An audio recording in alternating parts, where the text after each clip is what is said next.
रंगीला नगर में हर शादी एक तमाशा थी। यहाँ की हवाएं गीत गाती थीं और गलियां उत्सव की रंगोली से सजती थीं। आज की कहानी है राधा और राघव की, जिनकी शादी पूरे गांव के लिए एक अनोखा मेला बन गई। पहला कदम, चाय का इम्तिहान। शादी से पहले राघव का परिवार राधा के घर पहुंचा। इसे यहाँ चाय का इम्तिहान कहते हैं। राधा की माँ ने चाय बनाने की जिम्मेदारी राधा को दी। राधा ने सोचा, चलो थोड़ा मजा लिया जाए। उसने राघव की चाय में चीनी की जगह नमक डाल दिया। राघव ने चाय का घूंट लिया और मुस्कुराते हुए बोला, वाह राधा, ये चाय तो एकदम नमकीन प्यार जैसी है। पूरे कमरे में ठहाके गूंज उठे।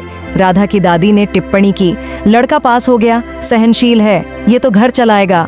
लेकिन राघव की माँ ने चुपके से कहा, बेटा अगली बार चीनी वाली चाय पिलवाना। वचन की रस्म, रंगीन डोर।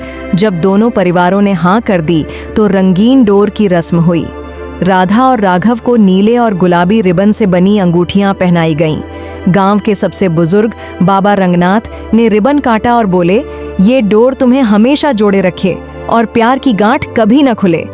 राधा ने शर्माते हुए राघव को देखा और राघव ने आंख मारकर कहा, अब तो बंध गए राधा, भागने का कोई रास्ता नहीं। मेहंदी की रात, गानों का मेला। शादी से एक रात पहले रंगीला नगर की सभी औरतें राधा के आंगन में जमा हुईं। इसे गानों का मेला कहते थे। मेहंदी की खुशबू और ढोलकी की थाप पर सबने मिलकर गीत गाए। राधा की सहेली माया ने मेहंदी में राघव का नाम छुपाया और चिल्लाई, राघव भैया ढूंढो तो जरा। राघव ने बाहर से चुपके से देखा और हंसते हुए कहा, माया तू मेहंदी में मेरा नाम छुपा, मैं राधा के दिल में छुपा हूं। सब हंस पड़े। राधा की आंखों में खुशी के आंसू थे और लाल रिबन बांधते वक्त उसकी माँ ने कहा, बेटी ये प्यार का रंग है, दुल्हन लेने का उत्सव। रंगीला जुलूस। शादी के दिन राघव अपने दोस्तों और परिवार के साथ रंगीला जुलूस में राधा के घर पहुंचा। ढोल नगाड़ों की धुन पर गांव के बच्चे बूढ़े नाच रहे थे। राधा की छोटी बहन ने राघव के जूते चुराए और बोली, जीजू बिना 500 के जूते नहीं मिलेंगे। राघव ने हंसकर कहा, अरे जूते तो दे दो, वरना राधा को बिना जूतों के ले जाऊंगा।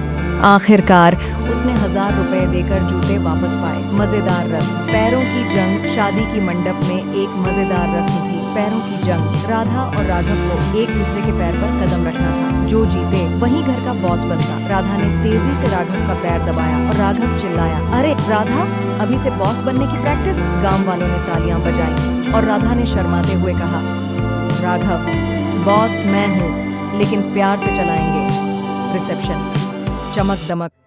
रिसेप्शन में गांव वालों ने चमक दमक की रस्म की। मेहमानों ने राधा और राघव के कपड़ों पर चांदी और सोने के सिक्के टांके।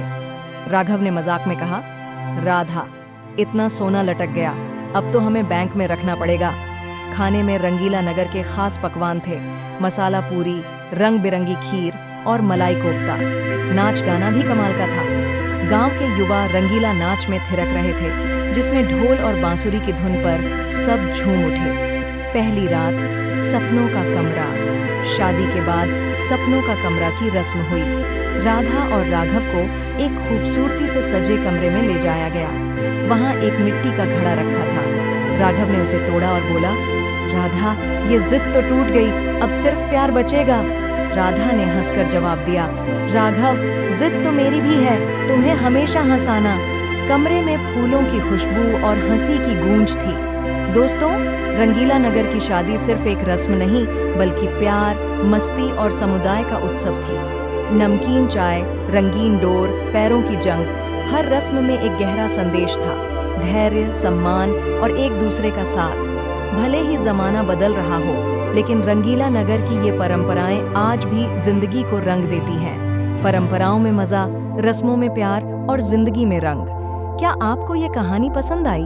आपका सबसे पसंदीदा रंगीला नगर का रिवाज कौन सा था?